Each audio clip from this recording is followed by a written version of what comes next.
نبی کریم صلی اللہ علیہ وسلم فرماتے ہیں کہ ایک صحابی حضور کی بارگاہ میں آیا، عرض کی یا رسول اللہ صلی اللہ علیہ وسلم پریشان رہتا ہوں اپنی آخرت کے لیے، اور یہ بھی بڑا اللہ کا فضل ہے کہ کوئی آخرت کے لیے پریشان۔ حضور میں اپنی آخرت کے لیے بڑی پریشانی میں رہتا ہوں، کوئی ایسی بات بتا دیں کہ رب مجھے نجات عطا کر۔ تو نبی پاک صلی اللہ تعالی علیہ وسلم نے ایک ہی بات ارشاد فرمائی، فرمایا تم اپنے رب کے ساتھ بددیانتی نہ کرنا، اللہ تجھے نجات عطا کر دے گا۔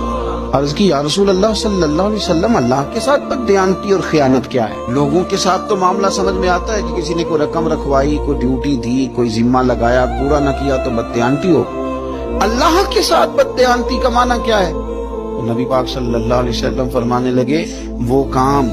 جو تمہیں خالص اپنے رب کی رضا کے لیے کرنے چاہیے تھے، ان کاموں میں اگر تم نے نیت کر لی نا کہ لوگ بھی دیکھ لیں، خیر کا بھی تم نے ارادہ کر لیا، حکم دیا تھا اللہ رسول نے، کرنے تھے اللہ رسول